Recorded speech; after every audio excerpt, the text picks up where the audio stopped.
Alright, so moving on to the next segment, talking about fire and light.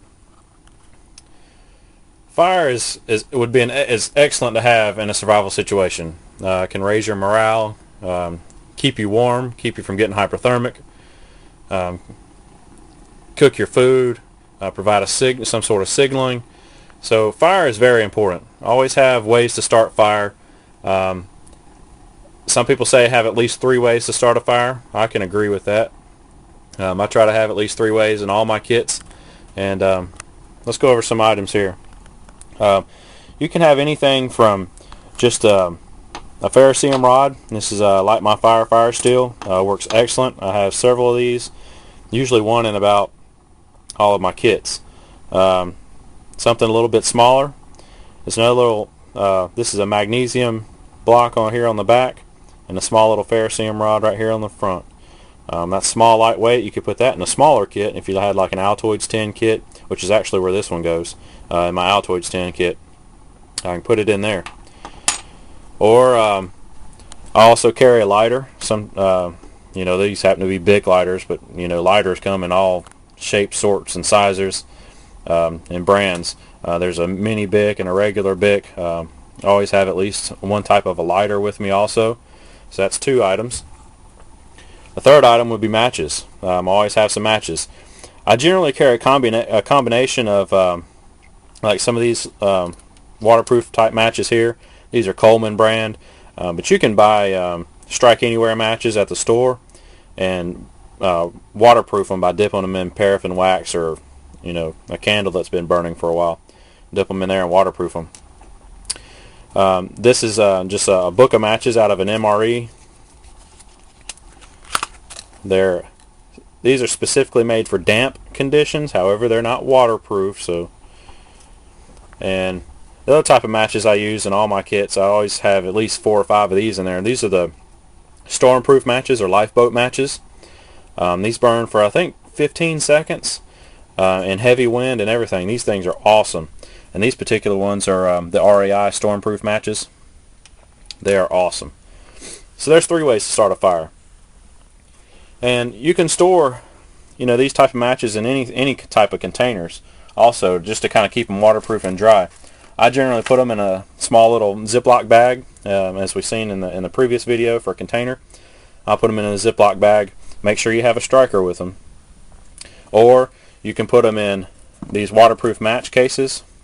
This one here has some cotton balls of Vaseline wrapped around it, along with some duct tape and some medical tape, and a Ranger band kind of holding it all together. There's probably 25 to 30 different types of matches in here, from just the stormproof matches to the regular waterproof matches. Here's another little container also. It's kind of a 5-in-1 deal. We're going to talk about this more in depth maybe in a later video. Pretty neat little deal. But anyway, another little container for your matches. You can also use these as survival kits. This one and this one I've used as survival kits also. The containers, mini survival kit. Also, you got your Fresnel lens. It works pretty well. So once you got a way to start fire, you might need something that kind of gets you to kind of help you out a little bit. Yeah, you got matches and lighters and stuff, but what if it's wet outside and you're having a hard time getting tinder and whatnot? Well, here's some fat lighter, also called grease wood. It's basically the resin, of a pine tree. The resin gets embedded in there. Fat wood. Here's an old military hexamine tablet. You can also use trioxane. It works really well. A wet fire cube. These things are awesome. I have several of these in different kits. These things burn on water, floating and everything. These things are awesome. Cotton balls of Vaseline is always the thing I use mostly because they're cheap and they're readily available. These cost and whatnot, but these pretty cheap. Like I said, I've got cotton balls and Vaseline everywhere. Most of my kits that I use. Or you can have some type of this commercially made tinder. I think this is from Coughlin's. It's like like a sawdust type fire stick. You could use steel wool. Steel wool also takes a spark really easily and burns really well. Dryer lint. Dryer lint also burns really well. Takes a spark real easy. Most of our clothes these days are made of cotton, so that takes a spark really well. So now we got fire out of the way. You also use esbit tablets. I don't have any setting out here for some reason. So we'll talk a little bit about light. Light comes in all kinds of forms. I always have some type of glow sticks. These things are great. These are cheap. This is a small one, little 4-inch glow stick. I always have a couple of these. They're lightweight. They don't really take up any space, and they'll burn for 12 hours. They're no heat, so they're great to have. These little photon lights, these mini photon lights, these are pretty neat. You can use them as signaling. Also, we'll talk about that. These small little LED lights, this is a little cheap LED flashlight, works pretty well. The Life Gear light that you've seen in previous videos, excellent little light to have. Candles. Candles come in various shapes, sizes, and everything.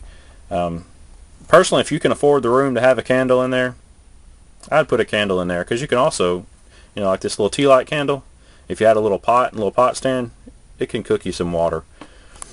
So I'd have a candle in there as well.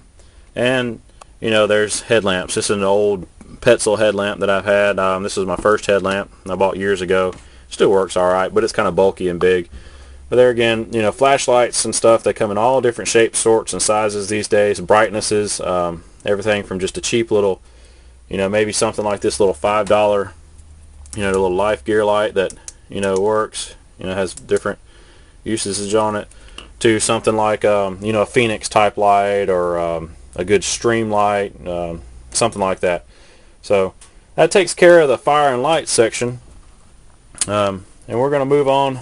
Here in a minute we'll talk about some shelter, warmth, and stuff like that. So hang with me, and we'll catch you on another video here in a second.